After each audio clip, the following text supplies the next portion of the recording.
Hello and welcome to the latest instalment of the Empire of the Cock podcast. And we have got one hell of an episode lined up, mainly because we get to talk about all the ridiculous nature, of course, of Trent Alexander-Arnold's England omission, plus plenty more transfer news, Brighton, because, the domestic football, it feels like we've been waiting months for domestic football. Here we are. We've got Steve Carson and Peter Kenny-Jones helping me today. I'll be Farrell Keeling, your host today and forevermore.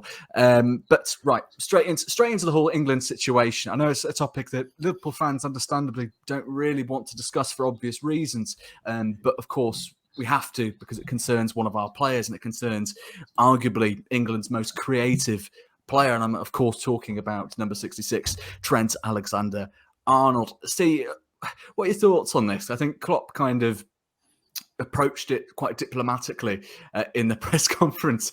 He sort of warned the journalists sort of asking about the situation. Look, this isn't going to benefit England's World Cup campaign. If I'm absolutely honest about it, he says, we'll create headlines if you want to, but you probably don't want me to.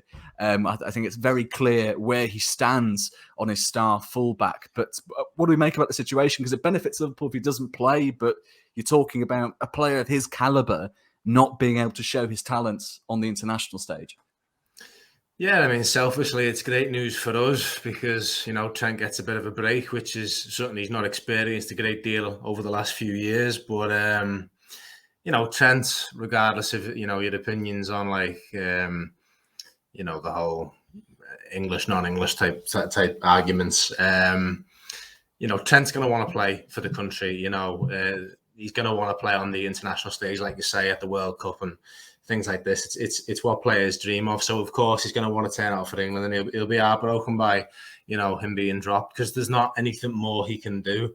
There's questions over, his defensive game. And we know, we watch him every single week, and we know his defensive game is pretty strong. Like he has a little few mistakes, and then all of a sudden, people are clamming down on him, saying, "Oh no, he's a defensive liability," and Reece James is a better defensive player. And Reece James is a world-class fullback, just like Trent Alexander-Arnold, and even Kieran Trippier as well, another really good defender, another really good attacking fullback. But there's definitely it comes down to tactics. It's not really the way that England plays to have that. Sort of attack and fullback that Liverpool have, but you can't leave a player like Trent out. And if you've got a player like Trent, maybe you sort of adapt your style to suit him because he's one of not just one of the most creative players in England's team, but arguably the best player in the team. I mean, you can look to the likes of Harry Kane as well, and you could make arguments for him. And of course, world-class striker, but Trent is arguably the best player in that team. So you would, in effect, make it work. It doesn't really matter if you need your fullback to be an old-fashioned Gary Neville type. Maybe adapt football. Maybe England might win a trophy if, Southgate takes a look at his own game plan and go, do you know what, right, actually, we do need to adapt, maybe change some things around. Look at Trent, look what he's doing at Liverpool, look what Klopp's managed to get out of him. Unbelievable footballer, should be playing at the top level. No questions asked. He should be there, and he's not. And to be honest, it's a bit of a disgrace. But like I said at the beginning of my response, it's selfishly, it's good for us because he gets to rest. But Trent's not exactly going to be sitting off happy with the time off. He'd rather be, playing at the top level for England. I mean, you'd almost be inclined to argue it's almost a waste of his time because he was brought in to the squad, but then wasn't even included in the matchday squad to face Germany in the 6-goal thriller draw. So you'd argue that his time would be better spent in Merseyside at the training ground, or at least just getting proper rest, because you're looking at sort of the fixture schedule ahead just in October alone, and we'll get to that in a moment. But 9 games in that month, 9 games in 29 days. You need as many of your top players back either in training or getting a full rest in ahead of what is going to be a hectic schedule. I mean, Pete, it's a bit drastic, I'll admit, but does Trent need to sort of seriously consider, as some have suggested, to abandon sort of his England career, at least temporarily, until another manager, whenever that happens, if it happens, comes in, who sort of looks at Trent and goes, actually, but you know what, I value you as a player, and I value you more than my predecessor did. Well, it's an interesting point to put forward. I think there's been a lot of stuff circling, hasn't there? And I think I saw on social media that Southgate voted for Trent in the UEFA Team of the Year at right back over all the players he's now picking in front of him. I think that shows that Southgate doesn't hold as obviously a very, very good player in Trent Alexander-Arnold, and that doesn't make him a master tactician to spot him that, but it shows his flaws as a manager, that he can't fit the player that he obviously thinks is the best right back in European football, and he can't put him in his team.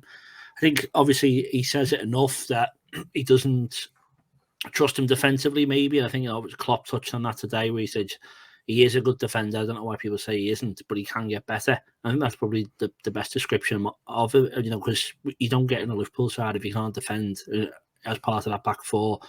And the clean sheets he's kept and etc. He's obviously a good defender. But I think at the same time, all of us would say, yeah, he can get better. But that's what you want from a player, really. Obviously, we know how good he is going forward. But Southgate obviously think that's a bit of a liability going backwards. I think in terms of should he sack his England career off, I think obviously that's not something I would advise him to do. I think, we all know, as most Liverpool fans, and probably most of them from the city of Liverpool, aren't the biggest England fans going. But I think when you're in the position that he was in and Gerrard was in, etc., you want to be in that team, because it's another team to go and dominate. And I think you see with players like Jamie Carragher, Robbie Fowler, who don't get into the side, and it puts them off England a bit. But you saw with Carragher as well in 2010 World Cup, he come out of retirement to go and play in it, because the World Cup is the pinnacle probably of a player's career. And it's interesting to see what Trent will do. But I think this whole media outpour shows that everyone knows Southgate's wrong. Trent should be in the side. He'll pick him for the World Cup, and he probably won't play him because he doesn't know how to fit him into a team. And I said, I think that's the frailties of Southgate as a manager.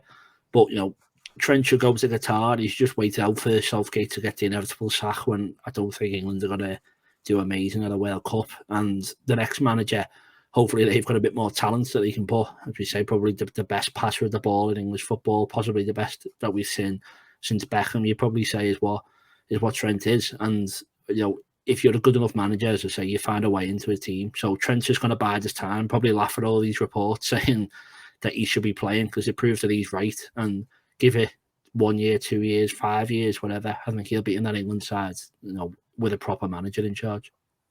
I think we have to remember, the player's age. We're talking 23 years of age, and Trent Alexander-Arnold has already won everything he can possibly win in club football at Liverpool Football Club. And arguably on his day is the leading right back, perhaps fullback in world football. You could make a pretty convincing case on that off the back of the last few seasons he's enjoyed under Jurgen Klopp. Perhaps not on his current form, but again, he's reasonably so, a victim of his own sort of very high standards. But I think we can all agree that the future remains very, very bright for Trent Alexander-Arnold. However, one Liverpool star whose future has a few question marks over it is that, of course, of Guinean international Naby Keita. Another player who's pretty phenomenal on his day, and I think you'd have to argue his last season when Liverpool came so close to a quadruple haul of silverware was arguably his best season to date in the famous red shirt. But there's been a lot of speculation, as there always is, over Liverpool players and their futures and his ongoing contract saga. He still hasn't agreed fresh terms, Steve. His contract expires next summer. It's a very familiar story. I think, one perhaps would hope to sort of avoid having to discuss again, but at least we're talking about Naby Keita and not Mohamed Salah. There have been a lot of sort of speculations I've just mentioned in terms of his future and what Liverpool could do to him. Klopp is, of course, a fan. Liverpool want to keep hold of him, and there are reportedly discussions ongoing as regard to extending his future beyond 2023. Interestingly, there was a report that came out from Germany and Bild suggesting that Dortmund were very interested in Keita and nabbing him on a free if possible. And then, as of course is the nature with speculation forms off of speculation, and some have suggested that potentially Liverpool could use Naby Keita as a makeweight to get a better deal with Dortmund out of Jude Bellingham. Of course, I think there have been suggestions that Liverpool could potentially drop his asking price by 20 to 30 million pounds, which, when we're talking about, I believe the Athletic reported quite recently, 131.6 million pounds being the asking price. 30 to 20 million off that is quite significant. Just wanted to get a sense of where your thoughts are on this, because we know Klopp will want to keep Keita. Personally, I think I'd rather keep Keita, but then, if you throw in, well, you could get a better deal and as close to a guarantee of getting Bellingham ahead of the likes of Manchester City, Chelsea, Real Madrid, Europe's top elite. That, I imagine, would complicate matters somewhat for our recruitment team. Yeah, I mean, there's quite a few question marks over a number of factors there. It's like a game of chess. But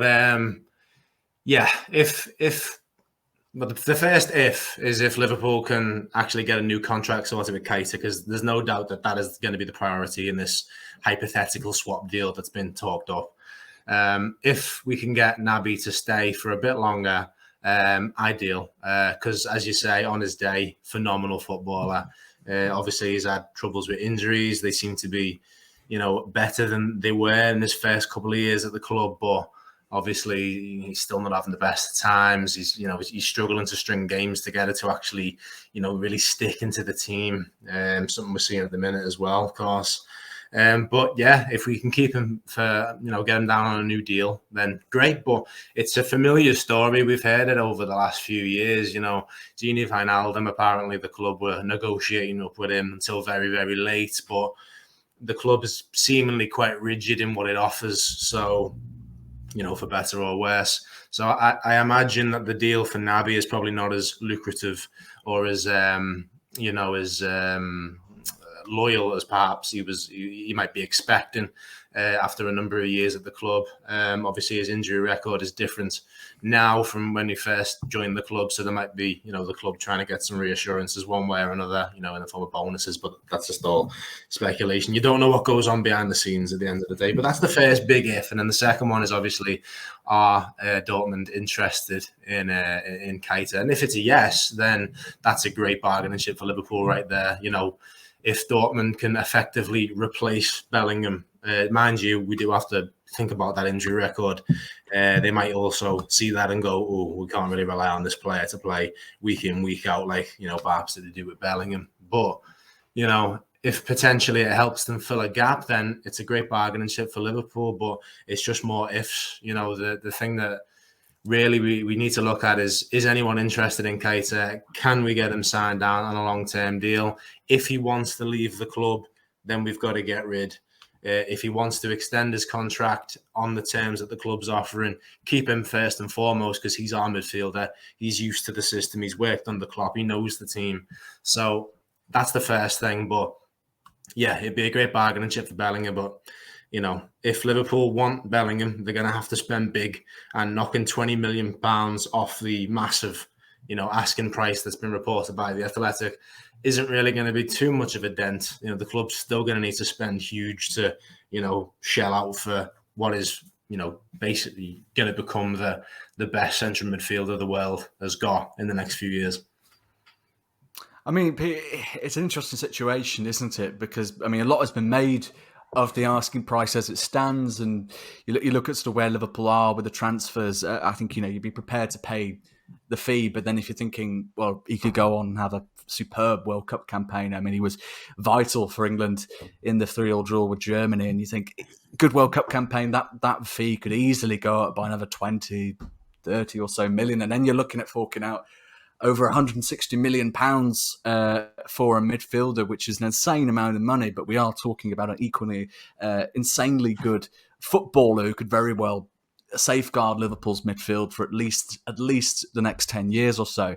So there's value in doing that. I think, you divide it by 10, you're spending, 16 million a year? Theoretically, obviously, it doesn't work out quite that way for Liverpool. But is it sort of worth gambling on Keita, or do you think Klopp will be sort of more inclined to go, no, I want to keep this player because it could backfire horribly for Liverpool. You know, as Steve's rightly pointed out, Dortmund might look at his injury record and decide halfway through negotiations that it's not actually worth it.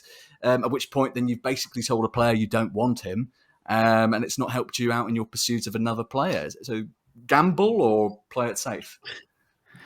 I think with Naby, you know, obviously you put 2 and 2 together, don't you? You see, Dortmund are interested in Keita. We're supposed to be interested in Bellingham, so you think, oh well, it all makes sense that these two deals will go together. But I don't understand how much of a bargaining chip someone with, you know, gets to January, he's got 6 months on his deal.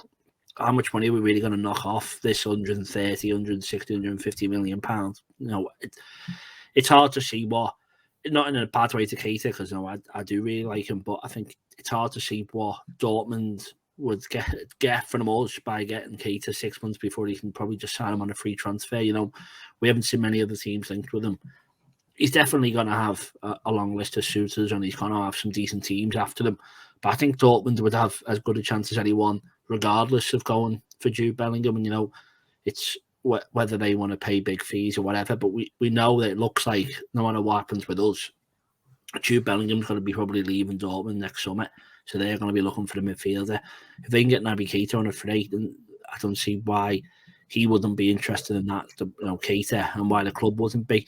If you can get it sorted in January, and obviously you can get rid of 5-10 mil, but as you say, you don't know how good he's going to be in the World Cup. And we saw with the likes of El Hadji Diouf that if you have a good World Cup, it can drastically change your price tag and how much you are actually worth. So it's probably the worst time we can possibly try and buy a player, when not only is it a World Cup year, but it's a World Cup in the middle of the year. So we've got 2 more transfer windows if we want to sign him.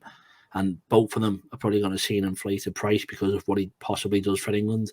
I think even if he has a terrible World Cup, people will just blame Southgate, and he's still got to go for over 100 mil, isn't he? So, yeah, Naby Keita's a strange one. I think if you ask most fans, they'd be happy, or maybe not happy, but wouldn't be too unhappy to see him leave the club. And it seems like Klopp and the rest of his coaches, whatever, want to keep him. So then we're in a strange position where next summer you could lose Keita, Oxlade-Chamberlain, Milner, and then FSG have got a lot of money to spend to replace the whole midfield. So it'd be interesting to see what happens. I don't think anything's going to get done in January. It's going to roll on next summer. And, you know, it's only September. It's October tomorrow, or whatever, however the months work. But we've got a long time until we're going to bring in the midfielder that we're going to sign. And I just think Naby Keita won't have too much part to play in the final negotiations for whether we get Bellingham or whoever the midfielder is that we end up signing. No, absolutely. I blame the international break for all the confusion around the time. I can't even remember a longer international break than that. I feel like it's been going on for months. I'm absolutely champing at the bit for some domestic action. And speaking, of course, of domestic action, Liverpool will be returning to Premier League action on October the 1st tomorrow, 3:00. Brighton and Hove Albion will visit Anfield, but they'll be managerless with of Graham Potter, of course. They've got De Zerbi coming in. So it's buggering us all. So this is still going to be a very good Brighton side, and De Zerbi's arriving with some pretty good sort of credentials of his own. What are we feeling about sort of this month of fixtures, Steve? Because it includes 2 blockbuster domestic fixtures with Manchester City and current league leaders Arsenal. I think as things currently stand, we're 9 points behind Arsenal, but obviously we've got a game in hand. So win against Brighton cuts the deficit down to 6. You've then got 2 huge games sandwiched between Champions League fixtures with Ajax and Rangers twice, I believe, in this month. So it's going to be a far from easy sort of month of football for Liverpool. But you look at sort of the names that we're welcoming back. You know, Jordan Henderson obviously made the cameo for England against Germany, and he was in team training today. Konate was back. Calvin Ramsey sort of on the way. Kevin Kelleher. Suddenly Liverpool's midfield woes don't look quite so serious. Yeah, I mean, it's a good time for us to be getting these players back. You know, as you say, we've got a ludicrous number of fixtures to contain with over the the next month, some huge ones as well. Like you say, Rangers home and away, and then Man City, Arsenal. Arsenal at the minute, the way they're playing, it might as well be another game against Man City. And that's not a joke. They're playing unbelievable this season. So it's going to be, big test. But, the first hurdle, you've got to win all these games if you're going to compete at the very top. And hopefully we're sitting here in a month and we're celebrating a good number of victories and some, good memories from these games, especially in Europe. But yeah, the first hurdle is Brighton. That's a very good team as well. Like Arsenal, they're sort of maybe overperforming at the minute, but at the end of the day, you don't get to the top of the table by mistake. Obviously, they're in the mix at the top of the table. So to see Brighton where they are is very impressive, and it's testament to what Potter's built at the club. But they're bringing in De Zerbi, and there's going to be that new manager bounce, which seems to happen quite often against us, or maybe it just seems to.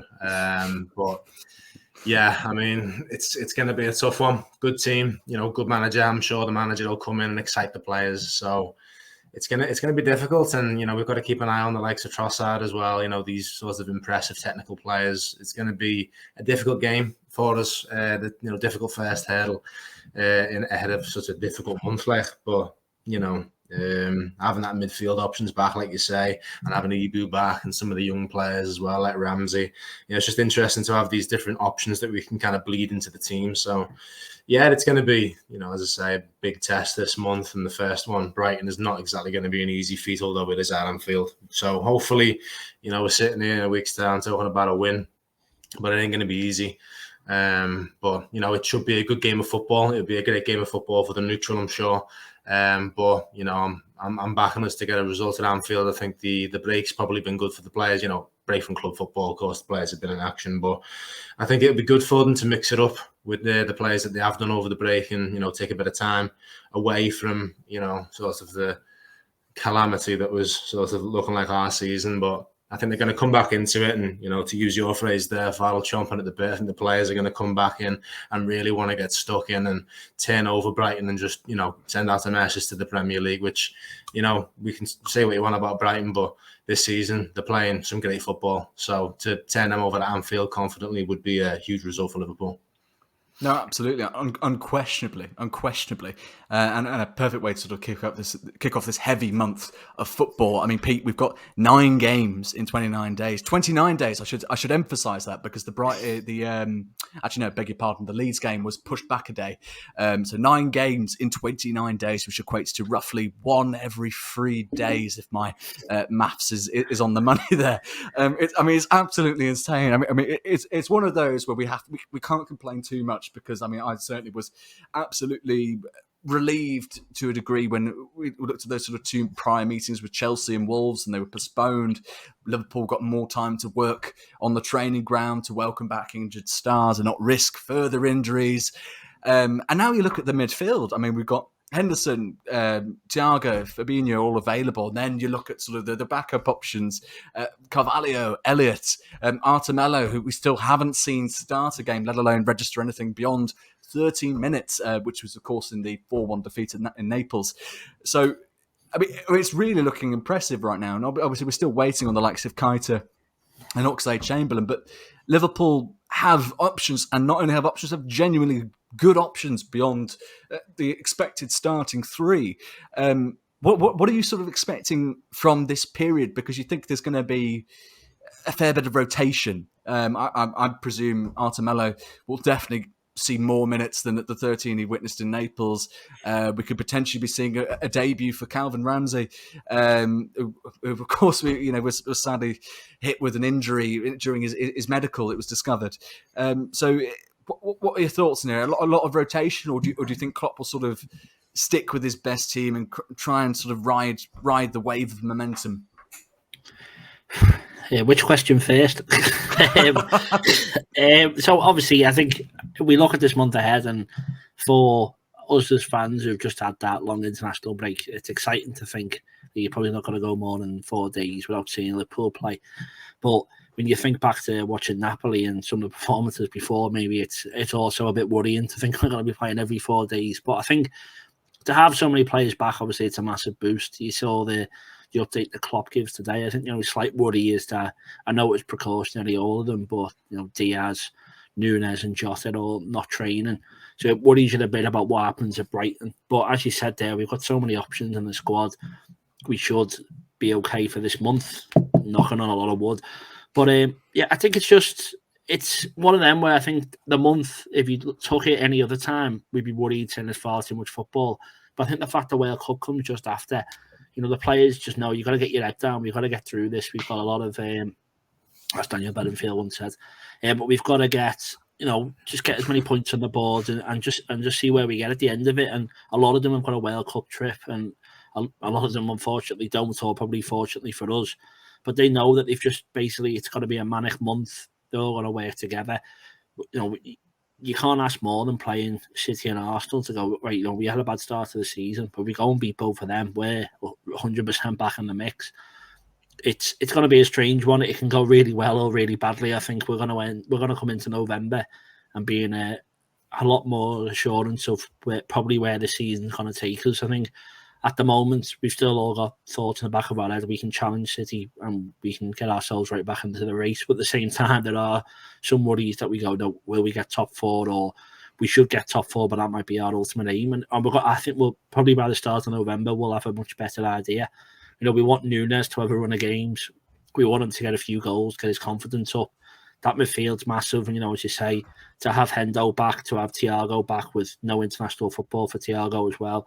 Fabinho hopefully had a little bit of a break. He didn't play too many minutes for Brazil, although obviously it's a lot of travelling. Arthur, he could be the story of the season, from nowhere playing in the under-21s to possibly having a good run in the side. Calvin Ramsey could challenge Trent, could bring the best out of him, could prove vital for us. Tsimikas, Robbo, Kanate, Matip, Gomez, Van Dijk all competing with each other. On paper, it could all go so right. And I think, as the eternal optimist, as I like to build myself, we can end this month with plenty of points.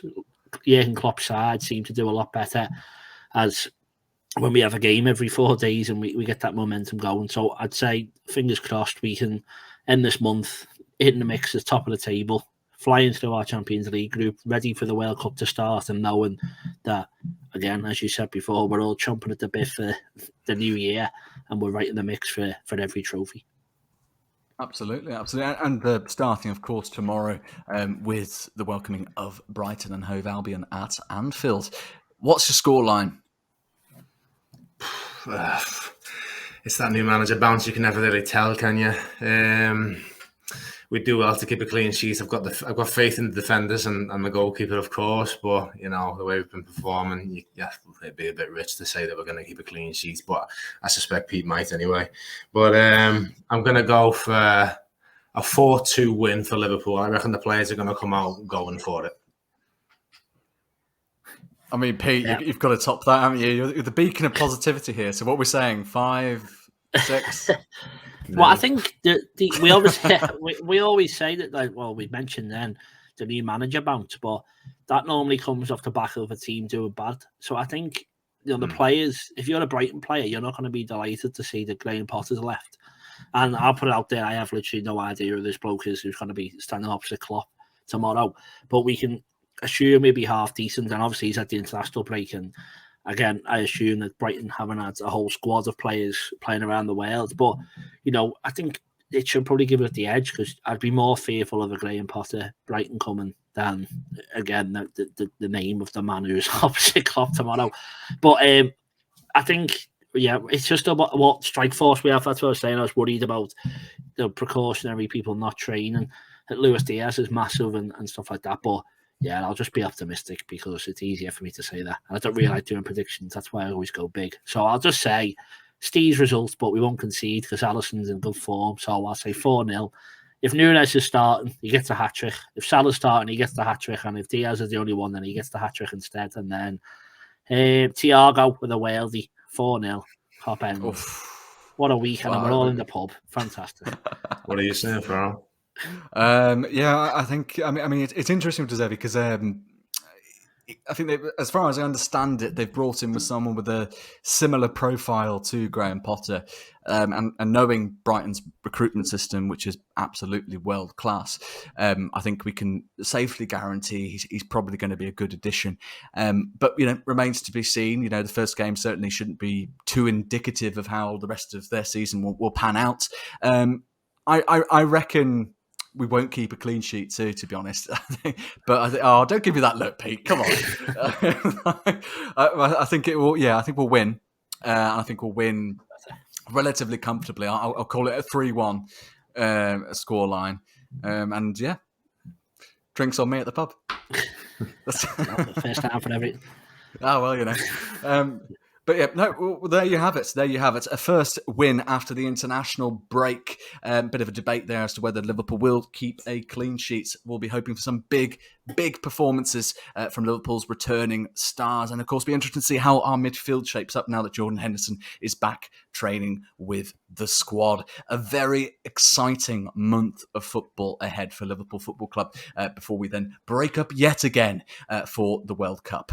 We'll be here to cover absolutely every match, of course, and you can catch every reaction to the matches as and when they come in the Empire of the Cop podcast on Apple Podcasts or wherever you get your podcasts online, and also on our Substack. It's been a pleasure talking with you both. We've had Peter Kenny-Jones, Steve Carson, and I've been your host, Farrell Keeling. Whether you're watching this, take care.